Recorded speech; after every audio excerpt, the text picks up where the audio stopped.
এই মেয়েটা বাঁধা অবস্থায় মেয়েটার পা একটা অদ্ভুত লোক চাটছিল, আর পাশ থেকে একটা জঙ্গলি কুকুরও মেয়েটাকে চাটছিল। এটা দেখে মেয়েটা একটা লাথি মেরে ওই কুকুরটাকে সেখান থেকে সরিয়ে দেয়। তারপর মেয়েটার কোনো উপায় না পেয়ে একটা কাঁচের গ্লাস ভেঙে তার থেকে একটা কাঁচ নিয়ে সেটাকে কাঠের মধ্যে লাগিয়ে সে নিজের হাতটাকে কেটে ফেলে। ওই কাটা হাতের রক্তর সাহায্যে মেয়েটা তার হাতটাকে ওই হ্যান্ডকাপ থেকে বার করে নেয়।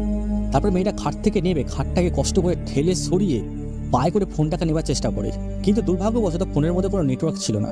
মেয়েটা তখন কি করবে? অনেক কষ্টে টেবিল থেকে চাবিটাকে তোলে। মেয়েটার হাতে এতটাই যন্ত্রণা হচ্ছিল যে মেয়েটা টেবিল থেকে চাবিটাকে তুলে আর হাতে করে খুলতে পারে না, তাই সে মুখে করে দ্বিতীয় হাতের হ্যান্ডকাপটা খোলে। তারপর সে বাথরুমে গিয়ে তার কাটা হাতটাকে একটা কাপড় দিয়ে জড়িয়ে নেয়। মেয়েটা বাথরুমে থেকে বেরোনোর সময় তার মাথা ঘুরে সেখানে পড়ে অজ্ঞান হয়ে যায়। তখন একটা কুকুরের ডাক শুনে মেয়েটার জ্ঞান ফিরে আসে।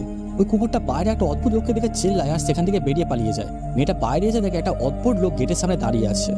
মেয়েটা সাহস করে ওই লোকটা দেখে এগিয়ে যায়। মেয়েটা তার কাছে গিয়ে দেখে ওই অদ্ভুত লোকটা অনেক